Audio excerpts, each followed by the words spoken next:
Chapter 1. Cedar Hollow Secrets. Sun hung low over Cedar Hollow, casting a golden haze across fields of dry hay and quiet regret. Caleb Ward stood at the edge of his pasture, one hand resting on the splintered handle of a shovel, the other tucked into his jeans pocket, thumb tracing the edge of an old scar. He looked like any other farmhand in the valley, weathered, broad-shouldered, and quiet. But unlike the others, Caleb didn't talk much at the feed store. He didn't stop for pie at the diner, and no one in town had ever seen him smile. His days followed a strict rhythm: dawn chores, fence repair, tending to the cattle, and evening walks with his old mutt, Duke. He built this life with care. Like a man assembling a bomb, he couldn't afford to miswire. Quiet was safe. Solitude was necessary. Secrets were survival. The wind rustled through the alfalfa and carried the sound of a distant train, familiar, predictable, like the ache in his left shoulder when the cold crept in. Caleb's hands, rough from years of both soil and sin, gripped the shovel tighter. He preferred tools to people. Tools didn't ask questions. Then the phone rang. It was the burner tucked deep in the back of his kitchen drawer, the one he hadn't touched in nearly 9 months. Its ringtone was shrill, foreign in the stillness. Caleb's jaw tightened. He didn't move right away. Didn't need to. Whoever was on the other end wouldn't call twice. They never did. When he finally picked it up, the voice was just as he expected: low, clipped, and unmistakably dangerous. "You're still breathing," the caller said. "Didn't think retirement suited you." Caleb said nothing. "We've got a problem out east," the voice continued. "But this one's personal. I thought of you." Silence. "You gonna disappear forever, Ward?" Caleb stared out the window, past the worn wooden fence, past the fading sun, to a life he was just beginning to believe in. A life of cows and old trucks and silence. A life where no one screamed in the night. "I'm done," Caleb finally said, his voice like gravel. "You don't get to be done," the caller snapped. "You know better." The line went dead. Caleb stood there, the phone still pressed to his ear, heart pounding like hooves on hard earth. He walked to the sink, dropped the phone in, and turned on the tap. Cold water rushed over metal and plastic until sparks hissed and the screen went black. He knew better than to think it was over. That part of his life had a long reach and sharper teeth. Still, he turned back to the window. A barn in the distance sat sagging under time and neglect. He didn't know it yet. But tomorrow, a woman named Harper Lane would pull into that driveway with her toolbox and her daughter, and everything he thought he'd buried would begin to stir. But for now, the only sound was the wind, and Caleb Ward, lonely, silent, and scarred, stood on the edge of his quiet world, unaware it was about to be unraveled. One board at a time. Chapter 2. The barn restoration. The morning sun spilled over Cedar Hollow like honey, warm and golden, illuminating the peeling red paint of the old barn at the edge of Dawson's land. Its roof sagged like tired shoulders, and one of the double doors hung crooked on rusted hinges. But to Harper Lane, it wasn't just an eyesore, it was a challenge. And challenges were her favorite kind of invitation. She stepped out of her pickup truck, a dented blue beast with a missing hubcap and a stubborn radio that only played country ballads. Her 6-year-old daughter, Lily, popped out behind her, clinging to a worn stuffed rabbit and squinting at the barn like it might bite. "Is that really the barn we're fixing, Mama?" Lily asked, wrinkling her nose. Harper shielded her eyes with one calloused hand, the other resting on her hip. "Looks like it's ready to collapse." "Huh, like an old man with a tummy ache." Lily giggled. Harper laughed, a clear, warm sound that echoed across the empty land. "Exactly. Which is why it needs a strong woman and her very helpful assistant." Lily puffed up with pride, clutching her rabbit tighter. "That's me." As Harper unloaded her toolbox, measuring tape, and a long list of tasks from the bed of the truck, she sensed movement across the field. A figure emerged from the shadows of the distant tree-lined broad shoulders, a weathered hat, and a stride that spoke of wariness more than welcome. Caleb Ward. He didn't approach immediately, just lingered at the fence line, watching. Harper could feel his eyes on her as she wrestled a stubborn sawhorse out of the truck bed. His presence was solid, unsettling in its stillness. She straightened and gave a polite wave. He nodded, just once. No smile. That the infamous neighbor Mr. Dawson warned me about. Harper muttered under her breath as she watched him turn back toward his land, Duke trailing behind him. Mama, he has a dog. Lily chirped. He does, Harper said, her tone softer. And I think he prefers animals to people, like Uncle Mike. Lily whispered solemnly. Harper bit back a grin. Exactly. Later, as she examined the barn's frame and began sketching a repair plan, she kept catching herself glancing toward the fence where Caleb had stood. There was something about the way he carried himself heavy, deliberate, like every step he took had to be earned. The kind of man who had seen too much, lost too much, and learned to live with silence. She didn't know his story, and truthfully, she wasn't looking for anyone else's mess. Life had already handed her plenty of her own. But there was a flicker in her chest. She hadn't felt in a long time, an echo of something curious and cautious. Like the beginning of a tune, she wasn't sure she wanted to learn. For now, the barn needed her attention, and her daughter needed her strength. But as she hoisted the first beam into place and the hammer found its rhythm in her hand, Harper Lane knew one thing for sure. This job wasn't going to be simple, and neither, it seemed, was the man next door. Chapter 3. Fence lines and first impressions. Morning was crisp, the kind that promised a warm afternoon but demanded a jacket before noon. Caleb Ward moved along the boundary line between Dawson's land and his own, a coil of barbed wire slung over his shoulder, and a post driver in his hand. The fence had held up for years, but winter storms and cattle pressure had finally worn it down. He'd volunteered to help Dawson repair it more out of habit than goodwill. Dawson was in no shape to do it himself, and Caleb found a certain calm, a repetition of hard labor. There was something meditative about straightening fence lines, hammering posts into the earth, and pulling wire taut. It gave his hands something to do when his mind wandered to darker places. But when he reached the next break in the fence, he wasn't alone. Harper Lane was already there. Her tool belt slung low on her hips, sleeves rolled up, and her auburn hair twisted into a messy knot that still somehow looked intentional. She stood with one boot braced on a stubborn fence post, jaw clenched as she tried to wrangle it upright. Caleb paused a few feet away, silent as always, watching. Harper glanced up, startled, then narrowed her eyes. You move quiet for a man your size. He shrugged, adjusted the coil on his shoulder. Didn't mean to sneak up. You're the neighbor, right? The one who doesn't talk much but fixes things like a ghost in work boots. He didn't smile, but something about her tone softened the hard line of his jaw. That's me. She took a step back, wiping her brow with the back of her glove. I was gonna get this post in myself, but the ground here is pure rock. I think even the earth's tired. Without a word, Caleb dropped the coil and took the post driver from her. Their fingers brushed for the briefest second, callous skin meeting callous skin, and Harper blinked, surprised by the spark it left behind. He drove the post into the ground with methodical strength, each thud of the tool ringing out like a heartbeat across the field. When he was done, he handed it back without ceremony, then began unspooling the barbed wire with practiced ease. You fence like someone who's done it his whole life, Harper said, watching him tie the wire. I have. Farming family. No, she tilted her head. Military. He didn't answer right away, eyes focused on the twisted steel in his hands. Something like that. Harper respected that. She'd had enough people dig too deep into her own life without invitation. She let the silence stretch, filled only by the whistle of the wind and the occasional creak of metal. I'm Harper, she finally offered.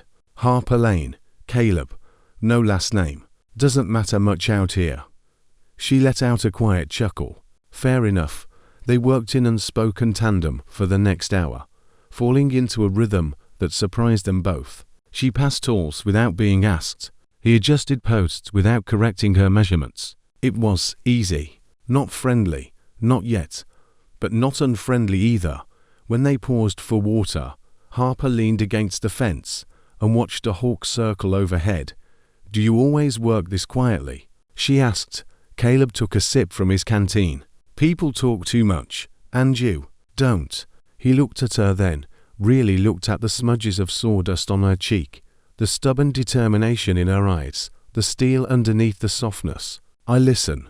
Harper didn't know what to say to that, so she just nodded and smiled, something small and thoughtful curling in her chest. It wasn't much, but it was a start.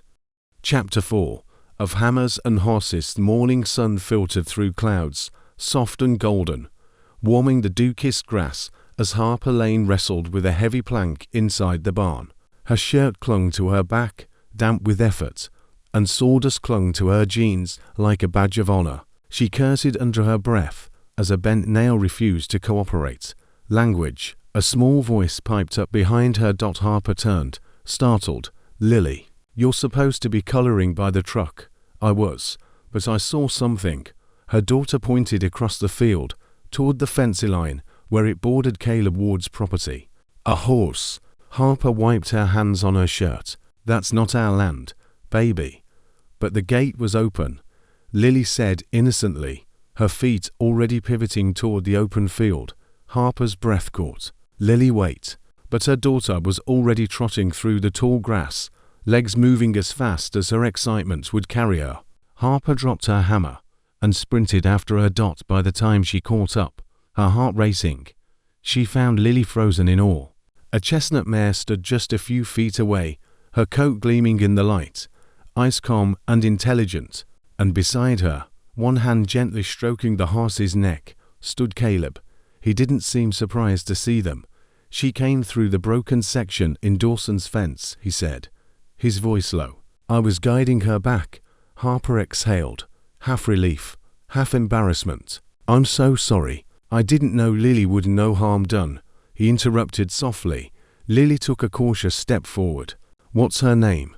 Caleb glanced down at the girl, and something unreadable passed through his expression. Her name's June. She's pretty, Lily whispered. Caleb nodded. She likes calm voices and apples. Harper watched as her daughter reached a tentative hand toward June, who sniffed her fingers before gently nudging her palm. Lily giggled, the sound like bird song in the quiet pasture. You good with animals?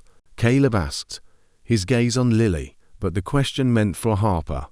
I try to be, Harper replied. But Lily's the one with the magic touch. He glanced at Harper then quick, like a flicker of sun through trees, and something softened in his usually unreadable face.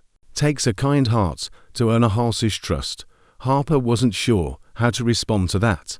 Compliments, especially from quiet men with eyes like storms, always caught her off guard. Thank you, she said finally, brushing a stray hair from her cheek. For not freaking out, and for letting her meet June. Caleb gave a slow nod. Just keep an eye on the gate. I will. As they turned to leave, Lily turned back and waved enthusiastically. Bye, Mr. Caleb. Bye, June. Caleb raised a hand, but his eyes stayed on Harper.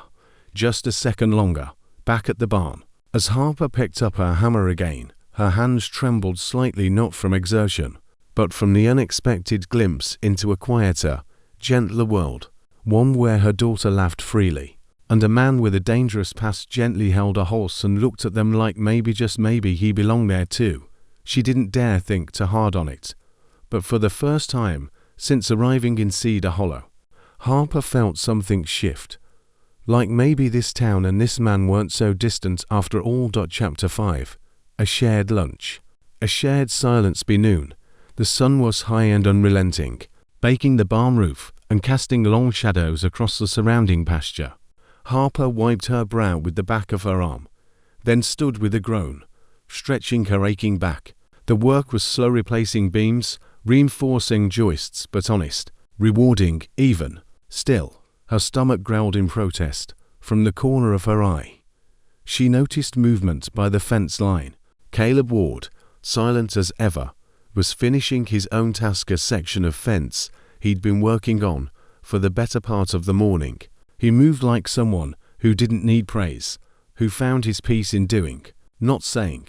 Harper glanced toward the truck, where Lily was napping in the back seat, with her rabbit clutched tightly in her arms, mouth slightly open and hair sticking to her forehead. She smiled, then rummaged through the cooler in the truck bed and pulled out 2 peanut butter sandwiches, a small thermos of black coffee, and an apple. She paused, then looked again toward Caleb. It was impulsive. She crossed the distance, the sandwiches wrapped in wax paper, and stood a few paces away from him, unsure if this was a terrible idea. "You hungry?" she asked. He looked up, eyes narrowing slightly, cautious as always. "I'm good." Harper held out the sandwich. "It's not fancy, but it's food, and I don't like eating alone." There was a beat of silence before he reached out and took the sandwich, his fingers brushing hers. She noticed how careful he was with his touch, like he was afraid of breaking something. They sat on an old log near the fence line, side by side, but not so close, chewing in near silence. The wind carried the scent of dust and hay, and somewhere far off, a hawk cried. Harper sipped from her thermos and handed it to him without asking. He hesitated, then took a small sip before handing it back. "Strong," he said gruffly. "You expected anything else?" She teased gently. Caleb gave the faintest huff of amusement, so small she wasn't sure she hadn't imagined it. They sat there like that for a while, letting the quiet speak for them. It wasn't uncomfortable. In fact, Harper found it oddly comforting, his stillness, the lack of pressure to fill the air with words. Her ex had always needed noise, always needed to be the center of every conversation. But Caleb was different. His presence was grounding, like a tree rooted deep. "Lily's a sweet kid," he said suddenly, his voice low. Harper smiled. "She's my world. Can be a handful, but she's got a heart big enough for the whole town." "She reminds me of someone," he murmured, then stopped himself. Harper didn't press. She simply nodded and looked out over the rolling hills, letting the silence settle again. "People think quiet means empty," she said, "but sometimes it just means safe." Caleb's gaze lingered on her for a second, longer than necessary. "You fix barns," he said. "You always fix people too." Harper looked at him, then really looked at the shadows under his eyes, the stoicism that cracked just slightly when he asked that question. "I don't fix people," she said gently, "but I don't walk away from what's broken either." For the first time, Caleb didn't look away, and in that soft, golden afternoon, sharing simple food and simpler truths, something shifted between them, not loud or sudden, but slow and steady, like a fence mended one post at a time. Chapter 6. The ghost in his eyes. It was just past dusk when Caleb pulled into the town's hardware store for replacement wire and a new pair of gloves. The shop was mostly empty, save for the old clerk behind the counter and a few scattered customers. The overhead lights flickered slightly, casting long shadows down the aisles. He kept his head down, baseball cap low, trying not to draw attention. Cedar Hollow wasn't the kind of town where people asked too many questions, and that suited him just fine.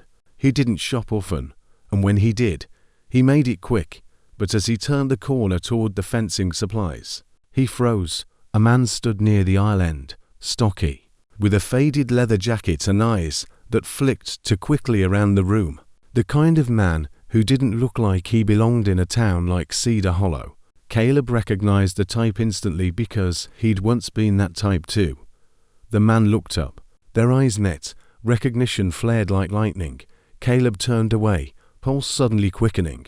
He grabbed what he needed and made for the checkout, but he could feel the man trailing him of a ghost he hadn't invited.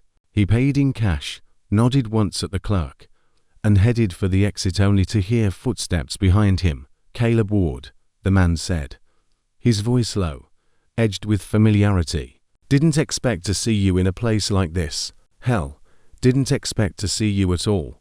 Caleb kept walking. "Thought you were out for good."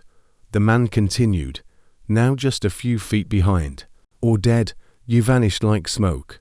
But I guess ghosts have a way of lingering, don't they?" Caleb stopped just outside the door, turned slowly. His voice was like gravel. "You following me?" The man smirked. "Just passing through. Heard a whisper. Thought I'd see for myself." "You playing farmer now?" Caleb said nothing, his fists clenched at his sides. "Funny," the man went on. "After everything you did, you thought you could trade blood for barbed wire. New name? Quiet Town. pretty carpenter with a kid." That was the line. Caleb grabbed the man by the collar and shoved him hard against the brick wall beside the store entrance. The movement was swift, practiced like a reflex he'd never truly lost. The man's smirk faltered. "You don't say her name," Caleb growled. "You don't even think about her." The man held up his hands. "Easy, Ward. I'm not here for trouble, just nostalgia. Relax." Caleb stepped back, breathing hard, heart pounding like it used to in the seconds before a job. He hated how familiar it felt, how quickly it came back. "You tell whoever's still out there I'm not coming back," he said. "I'm not theirs anymore." The man straightened his jacket. "We both know it's not that simple. It is for me." The man backed away, chuckling. "All right, I'll let him know the ghost is still breathing. But ghosts don't get happy endings. Caleb, don't forget that." With that, he disappeared into the night, the shadows swallowing him. He'd never been there. Caleb stood alone on the sidewalk, the cool air biting at the edge of his skin. His knuckles were red, his muscles tight. But what haunted him most was the fear creeping in again, the fear that the past wasn't done with him. He got into his truck and drove back toward his land. And the whole way home, the image of Harper's smile and Lily's laugh burned in his mind like a flame he couldn't afford to lose. Chapter 7. Storms and shelter. Storm rolled in just after dusk, sweeping across Cedar Hollow with the kind of sudden fury that turned skies slate gray and sent crows flying for cover. Harper Lane barely had time to gather her tools before the first heavy drops began to fall, fat and cold, soaking her shirt and streaking the dusty windows of the barn. "Lily, get in the truck," she called, her voice cutting through the wind. But Lily, ever the adventurer, had wandered toward the edge of the field chasing a fluttering bluebird feather.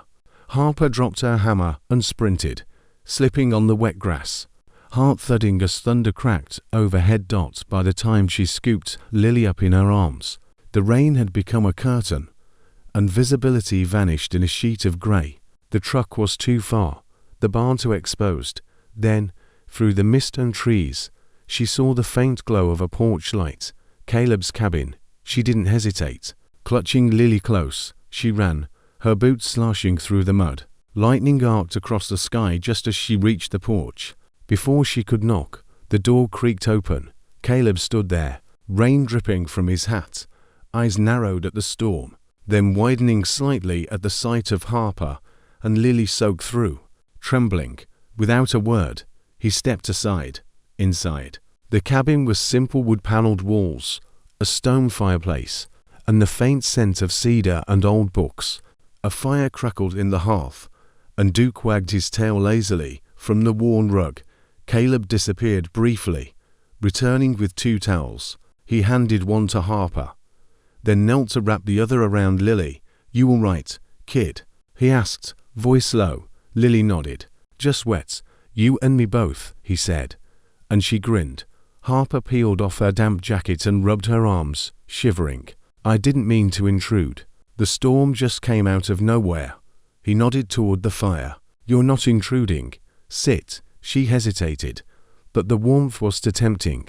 She sank into the chair closest to the flames, while Caleb disappeared into the kitchen. Moments later, he returned with 3 mugs of cocoa, 2 with a splash of cinnamon, 1 with a dash of something stronger. "Is this homemade?" Harper asked, surprised. He nodded. "Old habit."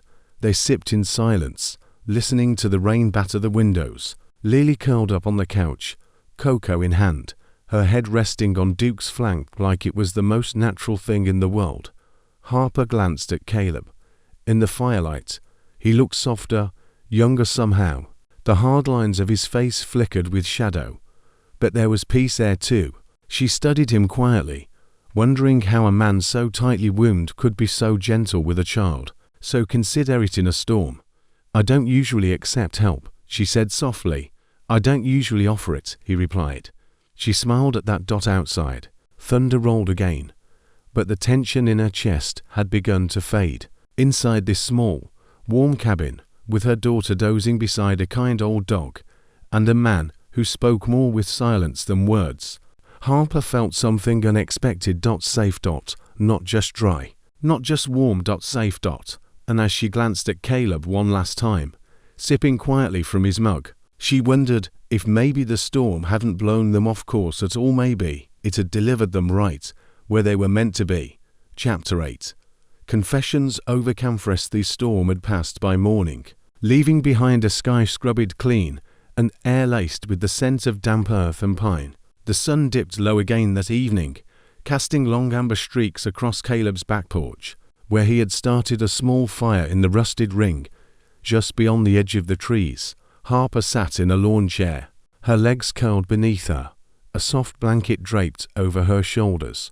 Caleb sat across from her, feeding the fire with careful hands, his movements slow, deliberate, like he was trying not to disturb the night.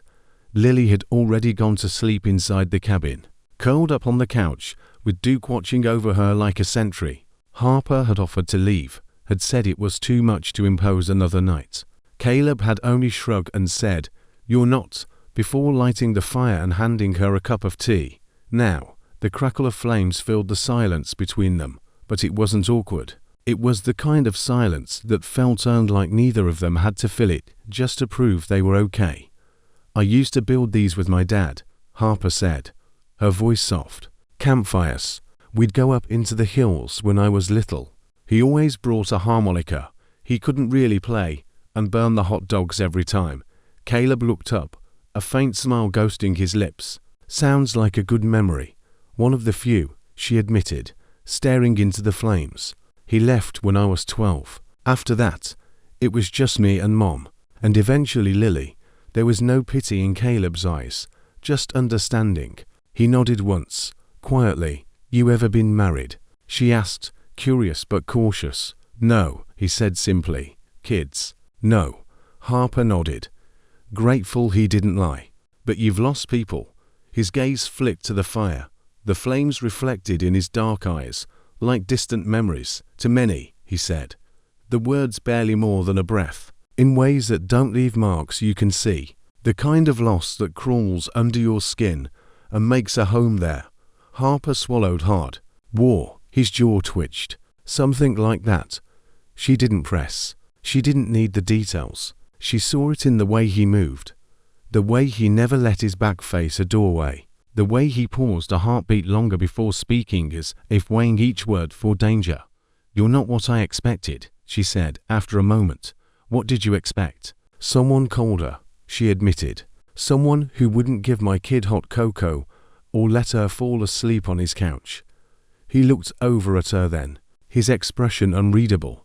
"I try not to be who I used to be," he said. "That takes strength." "No," he murmured. "That takes regret." The fire popped, sending a few sparks into the air like fireflies taking flight. Harper reached down and added another log, her hands steady. "You know," she said, voice softer now, "you don't have to carry it all alone." Caleb didn't answer, but something shifted in his posture, less guarded, less coiled. They sat in silence again, but this time it was different. The space between them didn't feel so wide. Eventually, Harper stood and stretched, glancing back toward the cabin. "I should get her home tomorrow. She wants her bed, and I've got the barn to finish." Caleb nodded, rising to his feet. "I'll walk you in." Their eyes met in the glow of the dying fire, to people quietly scarred, quietly healing, unsure of what to call what was forming between them. But whatever it was real, and it was only just beginning. Chapter 9. Splinters and Scar's sun was climbing toward its peak, casting sharp shadows across the barn floor as Harper balanced on a ladder, a wooden beam resting on her shoulder. Sweat beaded at her temples, and her muscles ached from the repetitive rhythm of hammering, sawing, lifting, and adjusting. The progress was good, satisfying even, but it was grueling work. Caleb had been helping that morning, silently steadying the ladder or handing up nails when needed. He didn't say much, he rarely did, but his quiet presence had become something Harper had grown to appreciate more than she ever expected. There was steadiness in him, like old oak. "I think we're finally getting somewhere," Harper called, setting the beam in place. "Just need to secure this one, and we'll be done for the day." She reached for the hammer on the rung beside her and shifted her weight to drive the nail. But the beam slipped. Instinctively, she tried to catch it and a sharp pain shot through her palm. "Damn it," she gasped, scrambling down the ladder. Clutching her hand, Caleb was there in an instant, reaching her before her feet even hit the ground. "Let me see." "I'm fine," she muttered, teeth gritted. "You're bleeding," he said. Firm, but not unkind, Harper reluctantly held out her hand. A splinter, jagged and deep, protruded from the soft skin beneath her thumb, blood trickling around it. Caleb took her wrist gently, turning her hand over with a tenderness that surprised her. "I've had worse," she said quietly. He didn't answer. Instead, he led her to the barn wall where his small toolkit lay, pulled out a clean cloth, a bottle of antiseptic, and a pair of tweezers. He knelt in front of her, resting her hand on his knee. "This'll sting," he said. "Yeah, I gathered that," she replied. But there was a faint smile tugging at her lips. Caleb worked carefully, his brows furrowed in concentration. Harper studied him, how gentle his touch was, how his hands, so capable of harm in another life, now moved with precision and care. The contrast wasn't lost on her. "You do this often?" she asked, wincing as he cleaned the wound. "Used to be good at patching people up," he said, softly. "Different kind of damage." He looked up then, their eyes locking. There was no shield in his gaze this time, no distance. "Just honesty. You're good with your hands," she whispered, her voice a little shaky now. His lips curved ever so slightly. "So are you."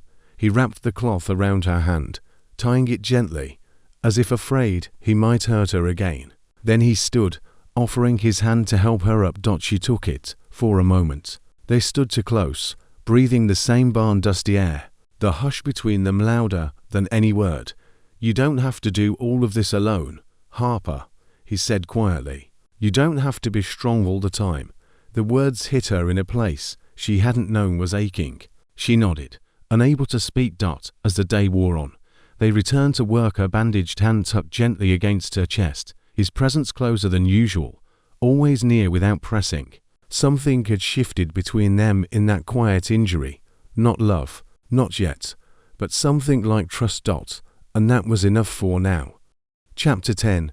A stranger in town. Cedar Hollow wasn't the kind of place where strangers went unnoticed. So when a sleek black car rolled slowly through Main Street just after lunch, every head in the diner turned, every conversation paused mid-sentence, and every curtain in every shop window twitched just a little.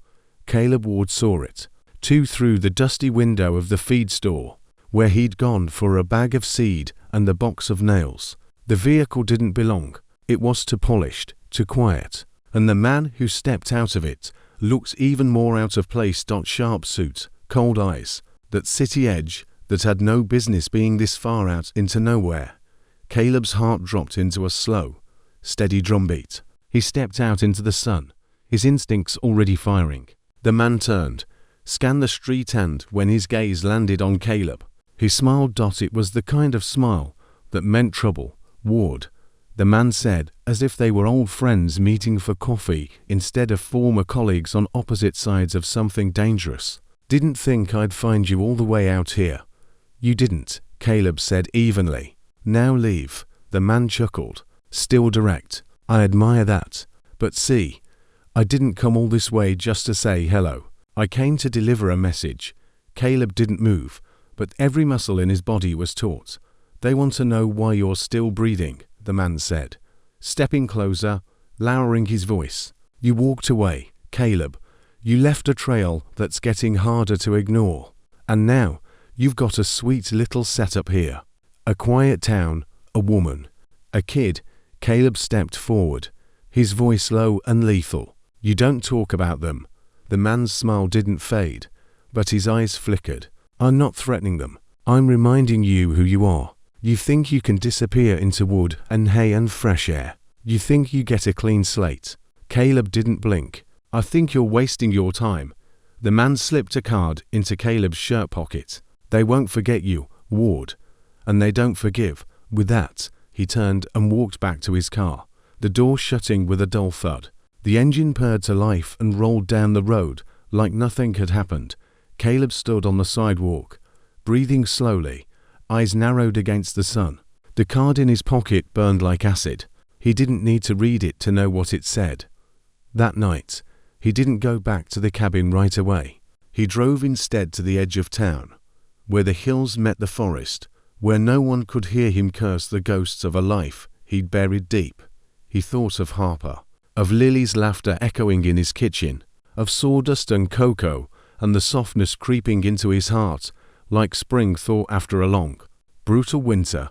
He'd come to Cedar Hollow to disappear. But now, it seemed, the past had come looking, and Caleb had a decision to make: run, fight, or stay and protect the fragile life he was starting to believe he might deserve. Chapter 11.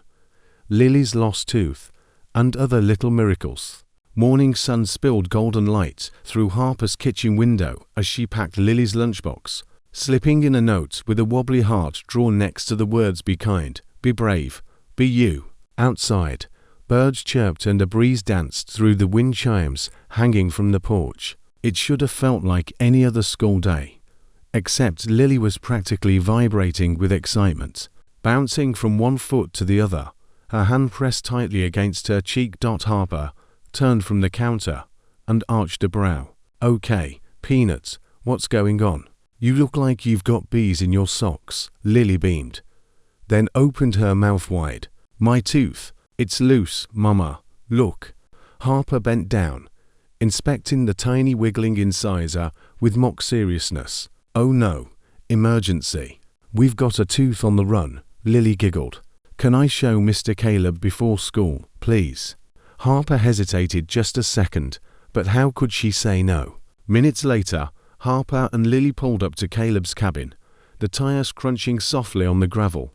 Caleb was out front spitting firewood, his shirt sleeves rolled up, sweat glistening at his temples. He looked up as they approached, an almost smile already touching his lips when he saw Lily. "Guess what?" Lily burst out, racing up the steps. "I've got a loose tooth. Wanna see?" Caleb blinked, surprised, but crouched to her level. "Let's have a look." Then, Lily opened her mouth proudly, and Caleb peered in like a man inspecting a blueprint. "Well, I'll be. That tooth's hanging on by a thread." Harper crossed her arms, watching the two of them with a warmth that stole into her chest. Caleb, this man who had once lived in silence and shadows, was now kneeling in front of her daughter, treating her wiggly tooth like it was the moon landing.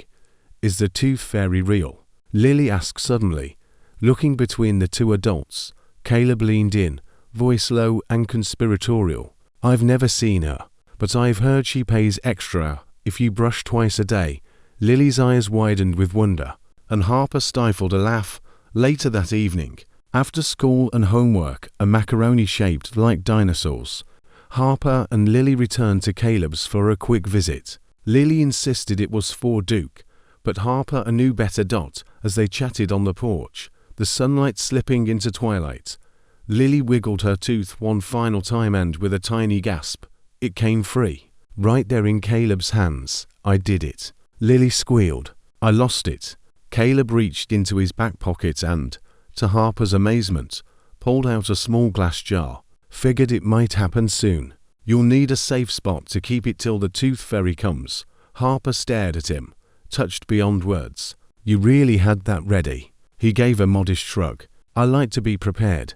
Lily clutched the jar like it held treasure. "You're the best, Mr. Caleb." And in that moment, with the sky painted lavender and Lily's laughter ringing like wind chimes, Harper saw the man who had once only known how to take orders and disappear, of becoming part of something gentle, something real, a miracle, maybe, or maybe just love, slowly finding its way home. Chapter 12. The truth comes out. The morning had started like any other coffee brewing. Sunlight slanting through the curtains, the smell of wood shavings clinging to Harper's clothes as she got ready for another day at the barn. But by noon, the air in Cedar Hollow felt different, heavier, tense, like the pause before a storm. It began with a whisper at the hardware store, a muttered comment from a passing stranger, a few side glances exchanged over paint buckets and measuring tape. Harper didn't hear the words clearly at first, but she felt them. The shift, the chill. Later, as she stepped into the local diner to grab lunch for her and Lily, the whispers became unmistakable. Used to kill people, they say. Not even his real name. Quiet ones. You always gotta wonder. Harper froze mid-step. The conversation at the corner booth halted the second she turned. Faces flushed, eyes dropped. But the damage was done. She left the diner without the sandwiches. By the time she reached the barn, her hands were shaking. The hammer she tried to grip felt suddenly foreign in her fingers. Caleb arrived a short while later, his truck rumbling into the drive like it always did, calm, steady, grounding. But when he climbed out and approached, something was different. Harper didn't smile, didn't meet him halfway. She stood stiffly beside the lumber stack, arms crossed over her chest. "You should have told me," she said, her voice tight, almost breaking. "Before I heard it from strangers in town." Caleb stilled. "I didn't want this to touch you," he said carefully. "Didn't want Lily anywhere near it. But it has touched us, Caleb," she snapped, the betrayal cutting through the cool afternoon air. "She trusts you. I trust you. And all this time, you were hiding behind silence and half-truths." He stepped forward, his eyes dark, but not defensive. "I've done things I'm not proud of. I've tried to bury them. This life here, it's not a lie, Harper. It's the first thing that's ever felt real. But is it safe?" She whispered. "Are we safe with you?" Caleb's throat worked as he swallowed. "I would never let anything happen to you, to Lily. That's why I stayed away from people for so long. Why I never wanted anyone too close. And yet you let us in," she said softly. "You let her curl up with your dog and drink cocoa in your kitchen. You made her laugh, Caleb. She talks about you like your family." His voice cracked. "I want to be." That was the hardest part, the way his words felt true. The way her heart wanted to believe them. But trust wasn't a switch would flip. Not after betrayal. Not after fear. Harper took a slow breath, blinking hard. "I need time, space, to think, to protect her." Caleb didn't argue. He just nodded, once, tightly, then turned and walked away, each step quieter than the last. As his truck pulled out of the drive, Harper stood alone in the half-restored barn, surrounded by unfinished beams and the hollow echo of something that had almost become love. Almost. Chapter 13. The man he wants to bury nights had grown longer since Harper pulled away, and the silence around Caleb's cabin was no longer comforting. It was heavy, echoing with everything he hadn't said. The barn, once a place where their laughter mingled with the rhythm of hammers and hope, now stood quiet across the field. Caleb kept busy stacking firewood, oiling his tools, walking the fence line again and again, if the repetition could steady the chaos in his chest. But nothing drowned out the ache of losing something he never imagined he could have in the first place. Then one afternoon, he saw her, not Harper, Lily. The little girl stood at the far edge of the field, near the fence they'd once repaired together. Her backpack hung off one shoulder, and her rabbit was clutched tightly to her chest. She looked unsure but determined, a frown wrinkling her forehead as she glanced toward the cabin. Caleb set down the axe and walked slowly toward her. "You okay, Lily?" he asked gently, kneeling to her level. She nodded, then shrugged. "Mama said I shouldn't bother you." "You're not bothering me," he said quietly. "I miss Duke, and your cocoa, and the fire stories." Caleb's heart clenched. "I miss you too." She stepped closer, her voice soft. "Mama cries sometimes when she thinks I'm sleeping." He looked down, guilt washing over him like a wave. "That's my fault. Did you do something bad?" she asked, eyes wide, innocent. Caleb hesitated. "I used to hurt people. A long time ago. I thought if I came here, I could stop being that person. That maybe I could be someone better." Lily tilted her head, "Like a farmer who makes cocoa." He chuckled softly. "Yeah, something like that." She nodded solemnly, then pulled something from her pocket, a small drawing. It was a picture of Duke, Caleb, Harper, and Lily, all holding hands in front of the barn, with big, uneven smiles. "I drew this in class," she said. "I want you to have it." Caleb took it with reverence, like it was a relic. "Thank you," he whispered. Lily smiled. "Mama misses you too." "I know she does." Caleb's voice was hoarse. "I don't know if she can forgive me."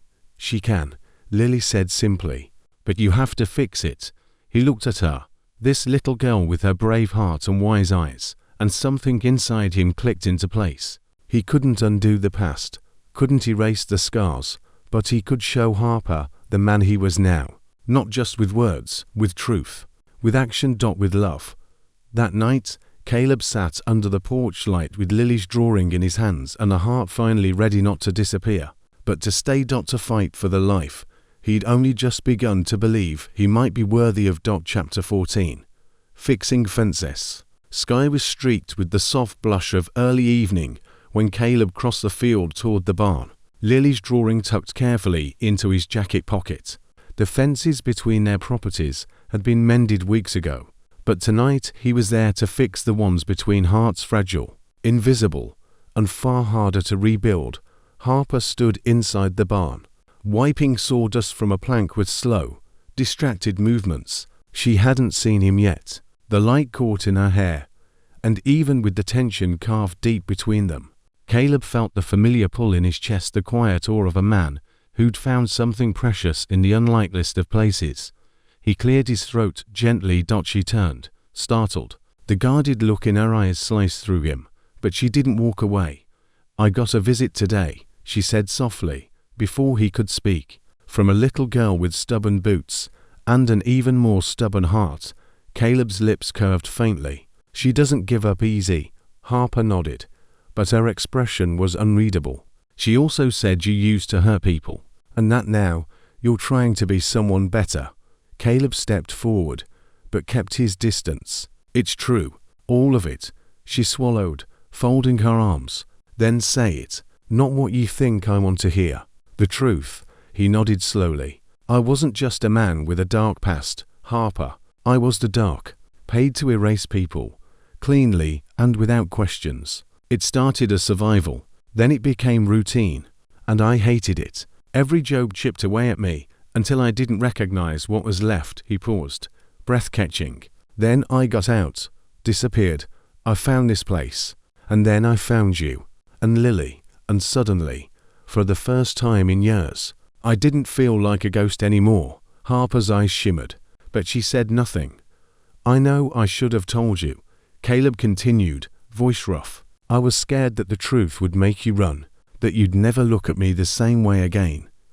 "And you were right," she whispered. "I didn't." Her words hung heavy in the air, but she didn't turn away. "But," she continued, voice gentler now, "I also saw how you were with her, how you never made promises you didn't mean, how you didn't run when things got hard. You didn't pretend to be perfect, you just stayed." Caleb took another step, his heart thudding like thunder. "I can't undo the pain I've caused," he said, "but I can spend every day proving I'm not that man anymore. Not to the town, not to the world, just to you." And to her. Harper blinked, a tear slipping free. He reached into his jacket and pulled out Lily's drawing, carefully unfolding the creased paper. "She drew this for me. Said I needed to fix things." Harper looked at it, those smiling stick figures, in front of a crooked barn, and something in her broke. She reached for the paper, her fingers brushing his. "I don't need perfect, Caleb," she whispered. "I need honest. I can do honest," he said, voice steady. She looked up into his eyes, the pain still there but softer now, threaded with something gentler. "Hope, I think," she said, stepping into him slowly. "We have fences to fix." And this time, when their hands met, neither of them let go. Chapter 15. A new sunrise morning air was soft with the scent of dew and wild clover as light spilled gently over Cedar Hollow's rolling fields. The barn, once leaning unforgotten, now stood tall and proud beneath the blush of dawn. Its new beams gleamed in the sun, the red paint still fresh, windows shining with quiet triumph. It was no longer just a barn, it was a symbol of something rebuilt from the ground up. Harper stood on the porch, with a steaming mug in hand, her flannel robe wrapped tight around her. Lily darted across the grass in her pajamas, barefoot and chasing Duke, their laughter echoing like music. And next to Harper, warm and solid as the rising sun, stood Caleb Ward. His arm brushed hers as they watched the scene unfold, the dog, the giggles, the tiny footprints in the wet grass. He was different now, though the world hadn't changed around him. His shoulders still carried the weight of who he'd been, but the darkness no longer held all the power. Love had moved in quiet, steady, patient hand made its home inside him. "You think it'll hold?" Harper asked softly, nodding toward the barn. Caleb followed her gaze. "We reinforced the weak spots, put in new beams where the old ones cracked. Took time, but yeah, I think it'll hold." She turned to him, the smallest smile tugging at her lips. "I wasn't talking about the barn." He looked at her, really looked at the woman who'd seen him at his worst and still offered him something he'd never asked for, a second chance. "I'm not going anywhere," he said. "Not anymore." Inside the cabin, a half-packed duffel bag sat forgotten in the corner. The burner phone was gone, tossed into the creek days ago. He hadn't told Harper. He didn't need to. His presence said enough. "Mama," Lily called from across the field, waving a fistful of wildflowers. "Come see." Harper grinned. "Duty calls." As she jogged toward her daughter, Caleb stood back for a moment, soaking in the warmth that settled in his chest, like the sun rising over cold ground. This was it. A life not built on fear or running, but on fences mended, wounds faced, and hearts opened carefully, courageously, and with love. And as Harper turned to smile at him, across the field sunlight catching in her hair, joy in her eyes, Caleb finally understood something simple and profound. He hadn't just fixed a barn. He'd found a home.